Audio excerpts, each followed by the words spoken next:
¿Qué tal? Buenos días. Hoy vamos a analizar si funcionaron o no funcionaron los planes de gobierno para seguridad durante este 2017. De eso hablamos hoy en República.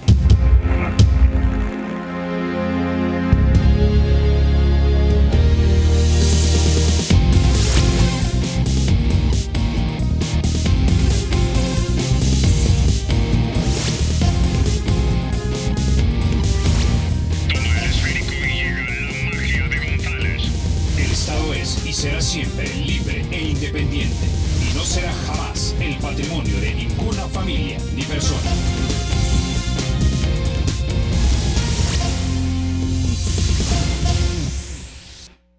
Bueno, sin mayor preámbulo, vamos a introducir a nuestros invitados. Hoy nos acompaña el general Mauricio Ernesto Vargas, exfirmante de los acuerdos de paz, actual diputado por el Partido Arena. También nos acompaña don Ulises del Dios Guzmán, ex magistrado de la Corte Suprema de Justicia. Y vía Skype nos acompaña desde Vancouver, Canadá, el maestro Carlos Ponce, experto en criminología. Caballeros, bienvenidos a República. Bueno, quisiera comenzar con usted, maestro Carlos Ponce, allá en Vancouver, preguntándole si a su juicio funcionaron los planes de seguridad del gobierno para este 2017. Pues lastimosamente, bueno, muchas gracias antes que nada por la invitación. Un saludo a los otros invitados en el estudio, al general y al licenciado, y un saludo a toda la audiencia en El Salvador. Lastimosamente, pues lo que tenemos en este momento pues nos indica todo lo contrario.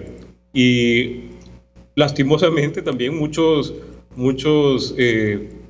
pues en su momento advertimos que todas las medidas extraordinarias pues simplemente no eran más que cosas que se oían bonito, pero que al final no iban a tener un impacto. Lo que nos demuestra la actual situación, en donde ya estamos alcanzando, creo yo que si no es que sobrepasamos ya el medio centenar de policías asesinados en el año, pues es que las pandillas no han perdido el control.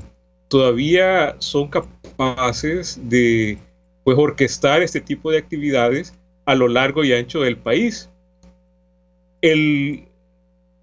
El control y la influencia que tienen en sus territorios pues definitivamente no ha cesado.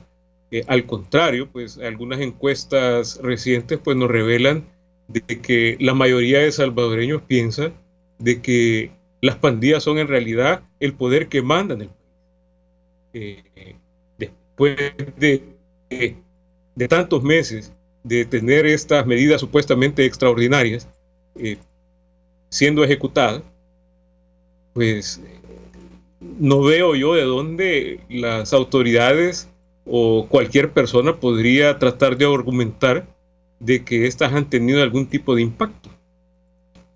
Así es que, esencialmente la respuesta sería pues no han tenido ningún impacto y al contrario, tenemos una situación más crítica. Ahora, maestro Carlos Ponce, ¿y esto por qué es? Es decir, hemos tenido varios operativos, varios planes con varios nombres a veces bastante rimbombantes.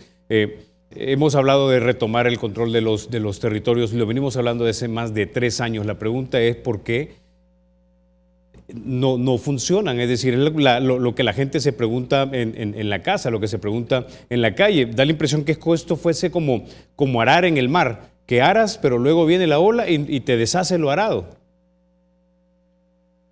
Pues sí, lastimosamente, bueno, yo creo que hay varios factores que contribuyen a esta falta de inefectividad.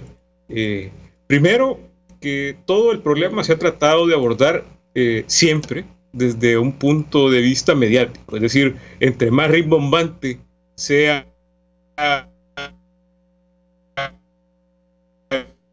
Bueno, parece que estamos teniendo problemas con la conexión con el maestro Carlos Ponce. Vamos a ir entonces con el general Vargas en lo que nos reconectamos con el señor Ponce.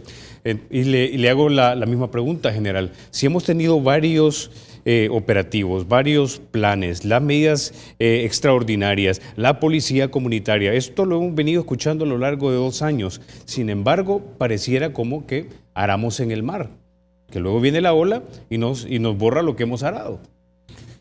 Bueno, primero hay que quedar claro y desearles un feliz año a toda la audiencia. El problema principal que se tiene es que tenemos una crisis de seguridad. El plan El Salvador Seguro no ha dado los resultados previstos. ¿Por qué? Porque no se quiere reconocer la realidad.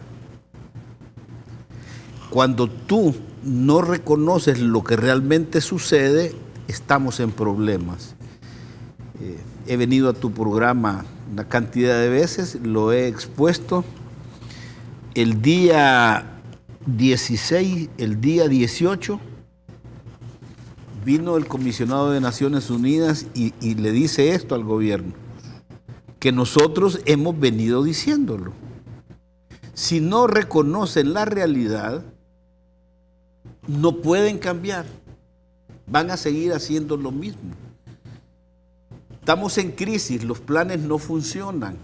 Cuando la primera vez que vine a hablar contigo sobre el plan El Salvador Seguro, te dije, ese es un plan nacional de desarrollo para tiempos normales y con parámetros normales. Para que lo entienda la audiencia. Es que hacen un plan de desarrollo para un tiempo normal y para situaciones normales, pero nosotros tenemos una hemorragia de homicidios y una hemorragia de violencia donde tenemos los años más letales y sangrientos que tenemos en la historia de El Salvador.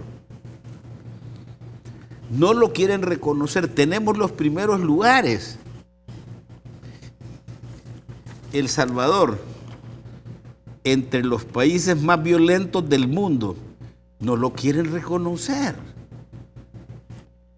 San Salvador, la ciudad con más homicidios en el mundo. Extorsiones agobian a los distribuidores. La Sala de lo Constitucional pide medidas de protección para los desplazamientos forzosos. Las medidas extraordinarias y los planes funcionan, dicen ellos. Las medidas extraordinarias son llaves que tienen en las carpas para los penales. Eso es toda la medida extraordinaria. Pero aquí nos dicen, asesinatos vienen de las cárceles. ¿Cuándo es esto? Nos están hablando el 16 de noviembre. Asesinatos vienen de las cárceles. Ahí están las medidas extraordinarias. Hacen unos cateos y nos dicen más de 1.600 ilícitos encontrados en un cateo en Ciudad Barrio. Entonces, algo tenemos que estar haciendo mal, por favor. No puede ser. Yo creo que cuando ellos siguen dibujando éxitos y validando su filosofía tomando como base o colgándose del índice de homicidios, estadística que es válida, porque hay una reducción en los homicidios, pero son 3.600 homicidios. 60 por cada 100.000 habitantes. Cuando usted tiene 10 homicidios por cada 100.000 habitantes, de acuerdo al índice mundial, usted tiene una epidemia. Y nosotros tenemos 60 contra 10. No puede ser que estén vendiendo su filosofía o un éxito en función de algo que no es bueno. Sí ha disminuido, pero además los homicidios no son el reflejo total del problema de la violencia. Los homicidios no son toda la violencia que tiene el país. Acabamos de ver todos los elementos que hemos dicho. Y lo más grave, más de medio, ya pasamos los muertos de policías del año anterior y venimos de los años anteriores todavía, los hemos rebasado. Y eso sí es grave, porque dicen, mientras yo estoy cuidando a familias ajenas, mis familias están en zozobra porque las están amenazando. Y acaban de salir en el municipio de Coatepeque todo un desalojo impresionantemente grande. Yo le dije, Si ese plan El Salvador Seguro, en el problema fundamental es que no hay una estrategia integral, hay medidas aisladas, no se toman en cuenta elementos políticos, económicos, sociales y financieros que te crean a ti brechas de implementación cuando vas a llevar a cabo el plan. Institucionales, ¿están las instituciones preparadas? Políticos, ¿tenés el soporte para hacerlo cuando hay una avalancha ahorita de acusaciones de ejecuciones extrajudiciales? Financieras, vale 2.100 millones de dólares y no tienen ni un peso en la bolsa en el momento que lo desarrollan. Legales, más leyes, más leyes, más leyes, más leyes. La forma tradicional de atacar la violencia en América Latina. Más leyes, más dinero, más dinero, más leyes. Es como que yo quisiera que se terminaran las muertes cerrando cementerios. Eso no es posible, por el amor de Dios. Y eso es lo que realmente ha estado pasando acá en el país con respecto a esa planificación. Y el problema más grave es que el control territorial y social está en las pandillas. Posteriormente te voy a tocar algunas estadísticas de estos elementos que te he dicho para poderlos compartir con Ulises y con Carlos, si todavía está escuchándonos, decirle que estos son los problemas que tenemos. Hay crisis, es otro año letal y sangriento, tenemos autoridades que con triunfalismos me pintan un El Salvador que yo no conozco. Soy salvadoreño, pero es El Salvador que ellos me pintan. En el aspecto de seguridad, yo no lo conozco. Ok. Que antes de ir con usted, magistrado Ulises de Dios Guzmán, quiero ir nuevamente hasta Vancouver con el maestro Carlos Ponce, porque el periódico local, el Diario de Hoy, reportaba que el comisionado de la ONU le había dicho al gobierno que tenían que reconocer el problema. Entonces, la pregunta es, ¿cuál es el problema? ¿Qué es lo que se tiene que reconocer? O sea, porque esto va más allá, como dice el general, de simplemente los homicidios. Exacto, sí. Los homicidios desde hace rato dejaron de ser una buena medición del problema en El Salvador, desde que empezaron a ser usados como moneda de cambio en esa negociación que inició la administración de Mauricio Funes con los cabecillas de las pandillas. Ahora se usan para cada vez que existe algún problema en esa interacción entre el Estado y las pandillas, pues los homicidios entran. Entonces es más bien una forma de medir cuando hay algún desbalance en esa interacción, más que para darnos una idea en realidad de cómo está la situación delincuencial. Yo creo que detrás de lo que el comisionado de la ONU dijo, está en realidad el meollo del asunto. O sea, el problema más grave que tiene la seguridad en el país son los intereses políticos. Porque por los intereses políticos es que se les ponen nombres rimbombantes a los planes de seguridad cuando en realidad no van a tener ningún impacto. Por los intereses políticos es que se buscan planes que vendan bien, aunque no tengan un impacto significativo sobre la incidencia delincuencial. Por intereses políticos es que se inició la negociación entre las pandillas y el gobierno. Y pues nada menos ahorita también podemos verlo. Creo que hace un par de semanas, no recuerdo cuánto, pero el periódico digital El Faro pues publicó una nota en donde hacía referencia a una posible negociación entre el Estado y algunos pandilleros que tenía como objetivo pues segmentar a la MS, a la Mara Salvatrucha.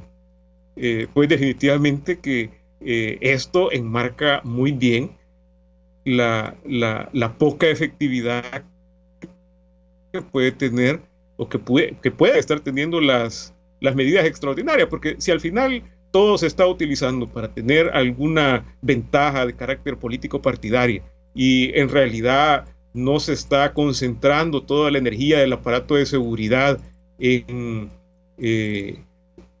pues controlar el problema, pues difícilmente vamos a tener algún tipo de impacto. Ese es el problema que ha tenido El Salvador desde siempre. Por eso es que vemos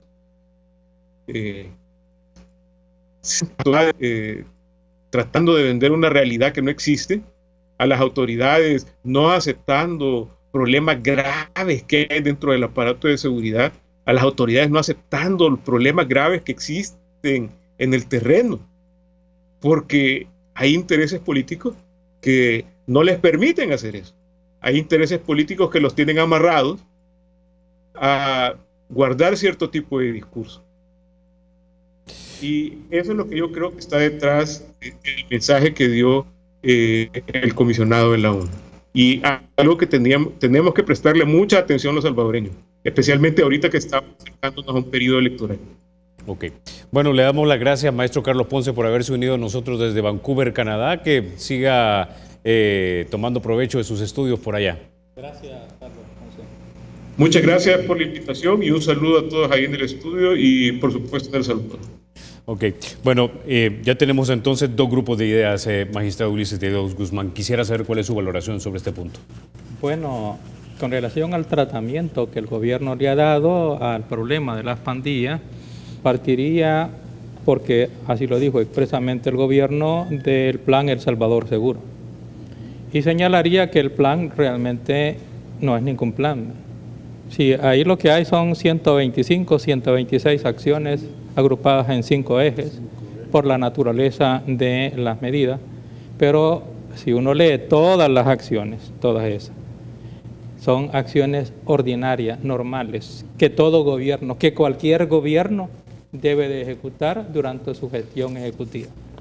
De modo tal que no hay más que probablemente agarraron los planes de gobierno o la Ley General de Presupuesto o el reglamento del Ejecutivo y comenzaron a desmembrar y a mencionar. Y hicieron una cosa enorme con la apariencia de que el tamaño le da calidad y no es así, ¿verdad? Por eso es que no se sabe para dónde va, porque un plan es cosa distinta. Un plan debiera de tener objetivos, debiera de tener metas, debiera de tener estrategias, debiera de tener criterios y parámetros de medición y de corrección en el camino, de modo tal que se sepa anticipadamente para dónde van, cómo van a ir, cómo se van midiendo, cómo se va corrigiendo. Eso es un plan, pero no una serie de medidas que si no estuviese ese plan, supongamos que lo suprimiéramos en este momento, no cambia absolutamente nada, porque son cosas que en todo caso el gobierno puede hacer. ¿Cuál es la diferencia entre tener un supuesto plan y no tenerlo? Primero, salir diciendo que tienen un plan. Y segundo, salir diciendo que ese plan cuesta 2.100 millones de dólares, ¿verdad? Y que en consecuencia hay que conseguir esos 2.100 millones de dólares por medio, bien sea de más impuestos, incrementos de impuestos o más préstamos. Para eso sí sirve el plan. Entonces tiene alguna su finalidad, solo que la finalidad no va en contra de las pandillas, sino que en contra de la sociedad, porque decirle a la sociedad, ustedes deben de pagar 2.000 millones de dólares más para que supuestamente el plan funcione, realmente es casi extorsionarnos. Eso como punto de partida. En términos generales, para que haya una idea, ya ni siquiera un plan, pero para que haya una idea clara de qué es lo que se debe de hacer, pues no. Si tenemos un problema, a lo que hay que irse es cuáles son las raíces de ese problema. Y ya ni siquiera a la raíz socioeconómica del problema, sino que a las raíces operativas del problema. ¿Y cuáles son las raíces? ¿Cómo es que nace o cómo es que surge este problema de las pandillas? Bueno, como las pandillas son básicamente grupos de gente, independientemente de lo que sea, son grupos de gente que son salvadoreños, lo que hay que ver es cómo es que se recluta a los miembros de las pandillas. Y que se recluta básicamente por 2 vías, a través de la coacción o a través de la persuasión, de la seducción. Es decir, hay entonces aquí ciertos lugares, que eso tiene que ver con el dominio de los territorios, hay ciertos lugares en los cuales ellos tienen capacidad de coaccionar a cierto grupo de personas, a los jóvenes generalmente, para que formen parte de las pandillas. Entonces el joven, aunque no quiera, el joven, aunque quisiera hacer otra cosa, pero no puede, porque el territorio no lo domina, no lo controla la policía, sino que lo controla las pandillas. Hace poco a mí me contaba alguien, un empleado de una institución pública de las más grandes aquí en el país, un empleado decente, honorable, correcto, que hace todo el esfuerzo por criar a sus hijos, con 2 hijos, una niña y un varón, viviendo en Soyapango, y llega la pandilla y los obliga a los niños a que se unan a las pandillas. Por obligación tienen que unirse. Quieren a la niña, quieren al niño. Imagínense ustedes para qué quieren a la niña. Simplemente para violarla, ya sistemáticamente, y hacerla mujer de todos los pandilleros. Y también colaboradora de las pandillas, y al joven también, para inducirlo en las pandillas. El señor, empleado público, hace el gran esfuerzo de trasladarse a otro lugar lejos, al otro lado. Consigue empleíto en un restaurante de esos de casa, de esos de portón. Le dan un empleíto y está cocinando ahí afuera en la acera. Pasa la policía, le ve cara de nuevo y le pregunta: ¿de dónde sos vos? Dame tu DUI. Ah, sos de Soyapango. En Soyapango solo pandilleros hay, has de ser pandillero. Bueno, costó que no se lo llevara. A los días, en una redada de supuestos pandilleros, se lo lleva. ¿Qué es lo que pasa? Imaginémonos cómo se sienta la gente. Primero tiene que salir huyendo de las pandillas y después tiene que andarse escondiendo de la policía. Perdónenme, si eso no es realmente un combate contra la policía. Entonces quiero señalar que hay una parte que tiene que ver con la capacidad de coacción que tienen las pandillas en los lugares en donde tienen control territorial, y que ya no hay pensamiento inteligente por parte de la fuerza pública para distinguir ese problema. Gente que es obligada, que es presionada, que no tiene opción. Y lo otro es gente que es seducida. Como el sistema no le proporciona facilidades de estudio, facilidades de deporte, facilidades de carreras técnicas, facilidades de empleo, y hay pobreza, pues entonces ellos ven, los jóvenes, que en las pandillas hay poder, que se pelean contra la policía, que tienen dinero, que de repente les incautan casas, vehículos, y entonces eso ejerce una especie de seducción en el joven. Y en consecuencia tenemos 2 caminos: el camino de la coacción, el camino de la seducción que ejercen las pandillas, y que no está siendo abordado de ninguno de ellos. Porque uno de ellos tiene que ser abordado por medio de los controles territoriales, lo cual es una fantasía hasta este momento. Y el otro tiene que ser abordado por medio de ¿qué? De medidas socioeconómicas que le brinden al sujeto vulnerable, a los jóvenes, oportunidades para no ser seducidos por las pandillas. Me quedaría por aquí. Por Listo. Cuestiones de tiempo. Con esa idea nos vamos a la pausa, regresamos y tenemos algunos comentarios del arzobispo de San Salvador y algo también de lo que nos dijo el ministro de Seguridad acerca de lo que tomaría de tiempo de lograr de repente pacificar este país. Antes de eso, déjeme contarle lo siguiente. El Banco Promérica de El Salvador cuenta con 44 puntos de atención en todo el territorio nacional. Tiene más de 100 cajeros, 7 kioscos y 69 corresponsales financieros. Para más información, llame al centro de contacto al 2513-5000 o sígalos en el Facebook como Banco Promérica El Salvador. Ya volvemos.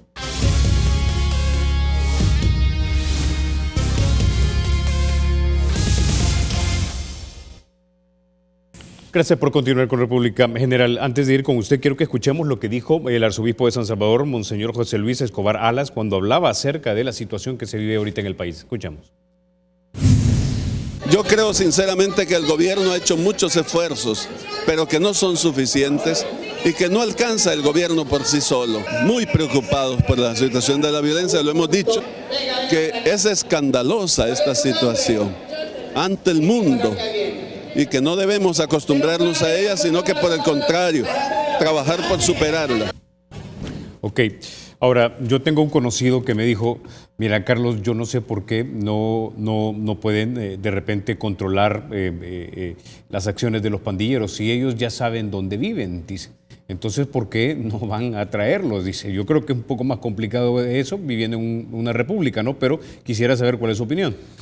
Bueno, la opinión en el hilo conductor de todo lo que hemos planteado, primero lo que dice Monseñor lo dijo el comisionado de Derechos Humanos de las Naciones Unidas y dice lo siguiente: el nivel de violencia en El Salvador permanece escandalosamente alto, que es lo mismo que acaba de decir el pastor.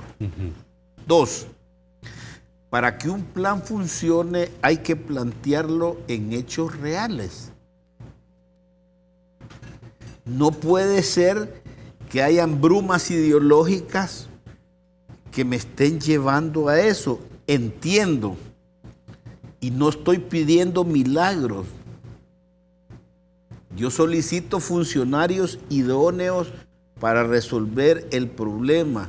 La seguridad no es un oficio de empíricos. Tenemos problemas. Detengamos el camino al despeñadero que llevamos. Cuando el monseñor plantea que el problema es de todos, pero si no quieren escuchar, y le traje el asunto de lo que dice, debe reconocer lo que sucede el representante de Derechos Humanos de las Naciones Unidas, es porque aquí se mata al mensajero por el contenido del mensaje. Seamos responsables con el futuro. Seamos responsables en las decisiones que tomamos. Usted plantea, no seamos reacios a buscar la manera de mejorar resultados que sean consistentes y que sean sustentables. Necesitamos salir de la inseguridad y de la inoperancia. Tú dices, bueno, pero ¿qué es lo que pasa? Lo acaba de plantear Ulises. Así de sencillo. Se viene diciendo desde hace 3 años, la planificación en su primera etapa es creciente, en su segunda etapa es gradual y en su tercera etapa es permanente. Esa es una planificación estratégica de seguridad. Ellos quieren obtener todo a la misma vez. Eso es imposible. Tienen brechas de implementación, no las quieren reconocer. Improvisan en cantidades industriales. ¿Cuántos directores de penales han habido? ¿Cuántos directores de policía han habido? ¿Cuántos ministros de justicia y seguridad han habido? Y por su ineficiencia, por su inexperiencia y por su incompetencia, los han premiado con otros cargos y nada más cambian la situación. Y seguimos dándole vuelta a la misma situación. Si no hay control territorial, es imposible la violencia que se pueda detener. La violencia la vamos a llegar a neutralizar con control del territorio de parte de los agentes del Estado. Y Ulises lo planteó bien, son 2 elementos vinculantes, son indivisibles. Uno se llama prevención y el otro se llama represión, pero tienen un vínculo orgánico. Entre más tranquilo es un lugar, más prevención se coloca. Entre más caliente es un lugar, represión del delito es lo que más se coloca. Y ese vínculo orgánico se va moviendo de acuerdo a la condición y a la situación de cada uno, pero no tenemos control del territorio. Yo le voy a poner el imaginario colectivo. ¿Qué nos dice a nosotros? Mire, yo le traje estadísticas. Dice, el 42% de la población nos está diciendo en este año, 42% de la población, que el gobierno no manda sino que las pandillas. Eso dice la encuesta en el imaginario colectivo. Dice que el principal delito que impide el crecimiento económico se llama extorsiones. El 81% de la población nos dice la criminalidad ha aumentado. El 45% nos dice hay un mal desempeño de la autoridad. Yo concluyo, estamos secuestrados por la violencia, vivimos secuestrados por la criminalidad. no lo quieren aceptar. Bueno, los desplazamientos forzados. ¿Sabe en este periodo, para poderlo ver, éxitos o fracasos? Tenemos 8 años de gobierno del FMLN. Son 42.500 homicidios, de los cuales 16.200 le corresponden a estos 3 años. 16.300. Y hay 15.000 desaparecidos, porque como hay lo que se llama estadísticas oscuras, no hablo de oscuro en el término despectivo, sino que hay ciertos procedimientos que tienen que hacerse, las no denuncias, esperar un tiempo específico. Criminológicamente se dice que después del 4.º día de desaparecido ya pasa a la posición de muerto. Es igual que el buque este que está sumergido en ¿cómo se llama? En Argentina. A los 3 días, ¿por qué? Ya no hay oxígeno. Punto. Ok. Magistrado Ulises de Guzmán, quiero... El vino la caballería. Vino la caballería. Quiero que escuchemos lo que nos dijo aquí en República el ministro de Seguridad, Mauricio Ramírez Landaverde, y lo que comentó también Antonio Morales cuando hablaban acerca de la implementación de los planes y los resultados que pueden estar viendo que se están dando. Escuchemos. Donde buscamos sumar y que cada quien pase a ocupar el rol que le corresponde, pero dentro de una sola estrategia. Existen diversas opiniones, pero hay una realidad que no se puede negar, y es que el Plan El Salvador Seguro está dando resultados. Lo importante es ir cada año avanzando. La situación es de largo plazo, pero tampoco es que debamos esperar tantos años. ¿Otros 5 años? Bueno, puede incluso llevar ese tiempo o más, dependiendo de la aplicación que tengamos ahora. Ulises de Dios.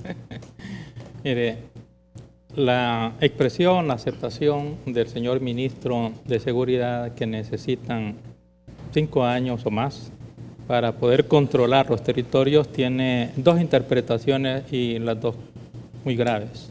Uno nos está diciendo, en este gobierno nosotros somos incapaces de controlar los territorios. Eso está diciendo, porque necesita 5 años o más para poderlos controlar. Ya de entrada se consideran derrotados por las pandillas en los controles territoriales.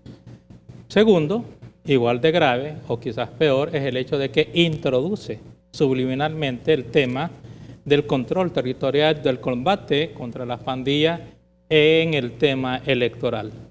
Porque le está diciendo, necesita que este gobierno o el partido actualmente en el gobierno continúe en el siguiente gobierno para llegar a controlar el territorio. Se mete el tema de las pandillas de modo subliminal a la gente, que ingenuamente le puede creer que ciertamente sí van a controlar los territorios, pero que necesitan otro gobierno más del mismo partido político. Es una cosa realmente bastante grave. Ahora, para poder controlar el territorio han venido planes y organizaciones y unidades de policía, y todas ellas han fracasado. ¿Por qué es que han fracasado? Porque realmente intervenir y controlar un territorio, sustituir a la autoridad, entre comillas, que ejercen las pandillas en algunos lugares, que son los que controlan y deciden quién entra, quién permanece, quién sale, quién negocia dentro de ciertos territorios, eso necesita más que la simple fuerza. Necesita más que la simple policía o que el ejército, necesita más que el movimiento de tanquetas como han ocupado aquí la ciudad de San Salvador, que la han prácticamente, entre comillas, militarizado con tanquetas ubicadas en ciertos lugares que no sirven realmente para nada, porque ni pueden perseguir ni pueden disparar con ese tipo de armamento. Si es que tienen balas, porque desde fuera se ve que ese tipo de armamento son balas que son visibles, las cananas. Sin embargo, no se les ve ni siquiera que están listos para poder disparar. Pero ahí están. Y alguna gente ingenuamente cree que eso es símbolo de seguridad. Entonces, lo que quiero señalar es que ese control territorial incluye algo más, mucho más, de que la simple fuerza. ¿Que la policía puede entrar en cualquier lugar? Claro que sí. Pero no significa que controlan el territorio, por un lado. Luego, para poder realmente controlar el territorio, y no solamente para eso, porque eso sería un medio, o sea, no es el objetivo, sería un objetivo operativo, pero la finalidad estratégica es, por supuesto, disminuir y eventualmente hasta extinguir, si fuera posible, el fenómeno, que sí lo es, de las pandillas. Pero para eso necesita algo más. Y ese algo más es la creación de las condiciones socioeconómicas, para que los jóvenes en vulnerabilidad, los jóvenes en riesgo, no sean obligados a ser pandilleros y que tengan opción para no ser pandilleros. Pero para eso necesitan de cooperación, de coordinación. ¿Con qué? Con el sector empresarial privado. Pero ahí viene un problema ya estructural, ideológico, porque este es un gobierno hostil con el sector empresarial. Y lo vemos últimamente incluso con la manipulación que hace, la instrumentalización que hace de las instituciones públicas. Lo más reciente, lo que hicieron con el caso del director de la CIGET. Quiere decir que con esa actitud hostil que tiene su origen ideológico, hostilidad frente al sector privado, y porque además políticamente, y lo han dicho, van hacia el montaje de una dictadura, que es lo mismo que la dictadura del proletariado del marxismo-leninismo, vendiéndola subliminalmente, y que aquí han tenido necesidad de volver a las raíces ideológicas, procurando generar odio de clases que les ha dado resultado en el pasado, y ahora pretenden utilizar ese mismo lenguaje. Pero en realidad la tal dictadura del proletariado siempre ha sido un engaño, lo fue antes, desde el comienzo. En la creación incluso del diseño del manifiesto comunista siempre era un engaño, porque la gente cree, o el ultraproletario creía que la dictadura del proletariado era que la masa iba a dictar y ahí iba a gobernar. No, si eso está explicado, la tal dictadura del proletariado es la dictadura de la élite, de la estructura del partido sobre el gobierno y sobre la sociedad. Es lo mismo que ahora exactamente están haciendo, controlando las instituciones para implantar una dictadura, y lo dicen expresamente. O sea, algo sí les reconozco yo al frente. Han sido claros, han sido transparentes, nos han dicho el rumbo es siempre el mismo, una dictadura, y la dictadura lleva el mismo método. Lo mismo que en Venezuela, lo mismo que en Cuba, lo mismo que en Nicaragua, que controlar las instituciones públicas, y a través de las instituciones públicas por medio de represión o de persuasión, como por ejemplo en Nicaragua, quieres estar bien en el negocio, mantenerte solamente en el negocio, no te metas en las cuestiones políticas ni vayas a criticar la forma de gobierno. Lo mismo pasa en otros países que son de corte socialista comunista, que son más bien socialistoides, porque propiamente socialismo, comunismo realmente no lo ha habido. Y este gobierno en particular ha puesto en evidencia que no hay ni socialismo ni comunismo. El camino es una dictadura de partido para implantarse controlando las instituciones públicas. No les interesa propiamente tener democracia, no les interesa estar bien con el sector privado, les interesa probablemente quebrar al sector privado y controlar los residuos del sector privado para que les facilite la implementación de la dictadura. Claramente lo han dicho. Eso sí yo los reconozco a el Frente y a los dirigentes del Frente. El problema es que pareciera ser que la derecha política o la derecha económica ha venido aquí creyendo que el Frente va cambiando poco a poco y que va a cambiar en un cierto momento hacia la democracia y que va a permitir el desarrollo empresarial. No es ese el camino ideológico ni los objetivos del Frente controlando el partido. Por eso ahora, en estas próximas elecciones, vamos a tener un problema de definición, un problema crítico de poder ganar la democracia y las libertades, o de perder la democracia o las libertades, y la podemos perder subliminalmente con la forma en que lo hacen, hasta descarado. Por ejemplo, ese control de la CIGET es descarado. Hay un cierto cinismo en esconder las acciones fraudulentas a través de la apariencia de legalidad, pretendiendo que esa legalidad se convierta en una legitimidad que la sociedad entiende que realmente, por ejemplo, en el caso de la CIGET, han sacado al sector realmente empresarial de la posibilidad de formar parte de la CIGET. ¿Y para qué sirva la CIGET? Todavía no hemos visto para qué le va a servir a este gobierno. Bueno, vamos a la pausa. Cuando regresemos seguimos hablando acerca de los planes de seguridad. Algo de lo que nos dijo el diputado Misael Mejía, porque él dice tener pruebas de que el plan efectivamente está funcionando. Ya volvemos.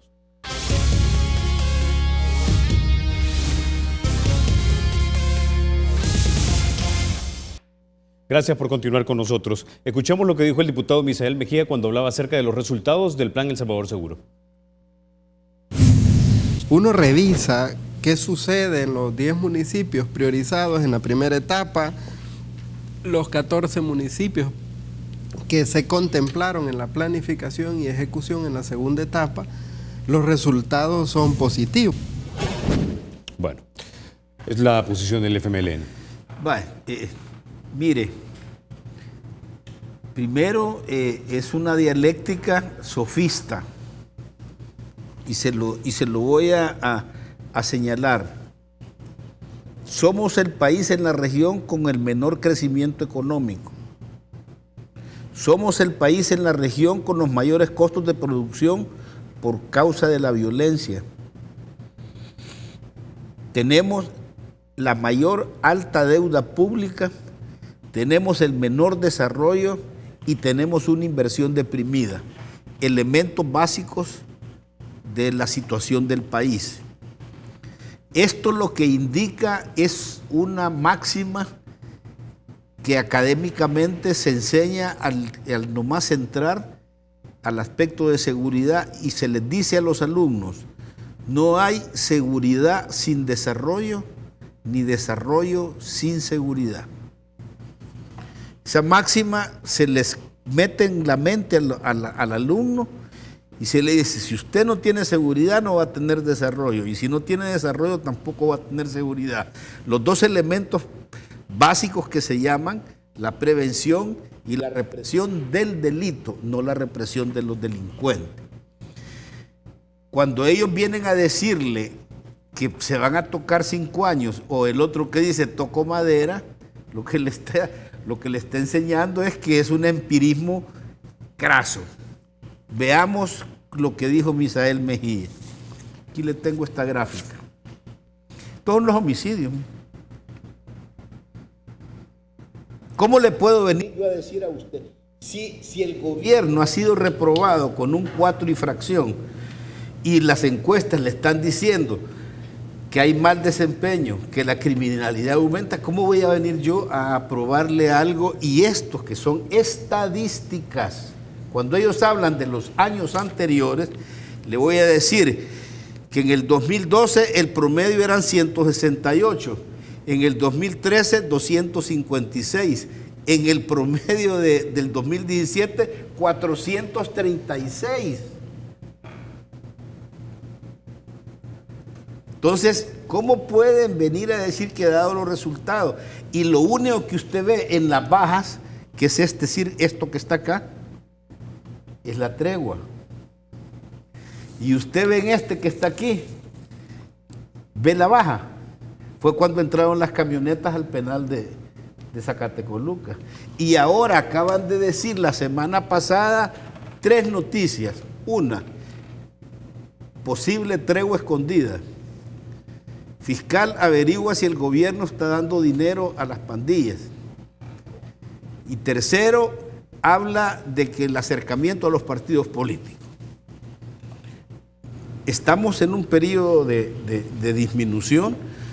No estará realmente escondido esa situación. Yo quiero decirle, por razón del tiempo, cuando el Estado está ausente en los territorios, existen gobiernos paralelos, economías paralelas, seguridad paralela, impuestos paralelos, llámese extorsiones, y la restricción de las libertades individuales de cada persona. Estamos obligando a la población a vivir bajo el yugo de las pandillas y bajo las reglas de ellos. Del plan El Salvador Seguro,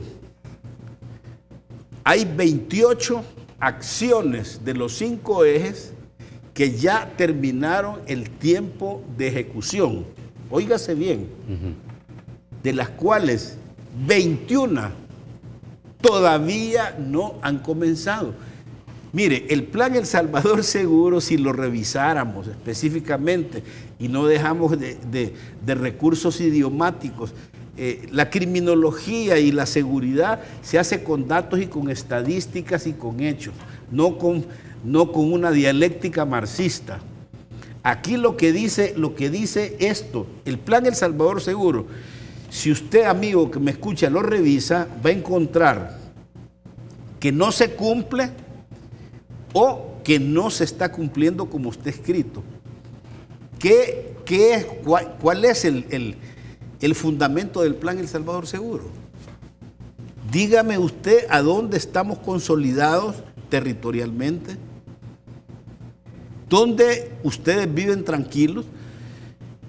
Hay 3 tipos de prevenciones, fíjese bien. La prevención primaria, lo voy a decir rápido por razón del tiempo. La prevención primaria es para nosotros 3, que estamos bien y nos dicen no tomen, no coman mucho, vayan al gimnasio, no se desvelen, para que se mantengan como están. Ese es el primer tipo de prevención, se llama prevención primaria. La prevención secundaria es aquella donde nosotros 3 estamos en un ambiente que nos podemos contagiar. Entonces nos dan medidas de prevención para que no nos contagiemos. Y la terciaria es donde la persona ya está infectada. Cuando hubo el ébola en África, lo que hicieron fue cerraron el círculo. No dejaban salir a nadie, los aislaron, los llevaron y controlaron la epidemia y que no se les hiciera una pandemia. Aquí no. Aquí siguen hablando y sacando estudios del Che Guevara, de Vietnam, de la guerrilla, no sé qué. Si no se trata de eso, señores, por favor. Ok.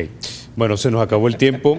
Caballeros, no me resta más que agradecerles que hayan estado esta mañana aquí en República y espero que hayan tenido una buena, feliz Navidad, que tengan un buen año nuevo y esperemos que el otro año, esperemos que sea mejor. Gracias, general. Bueno, gracias, Ulises de Guzmán. Yo deseo que sea mejor.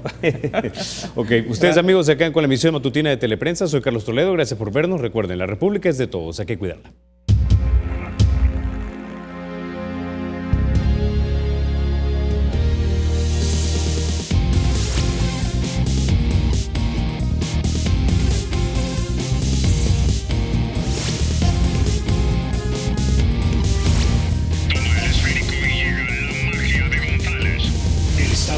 Será siempre libre e independiente y no será jamás el patrimonio de ninguna familia ni persona.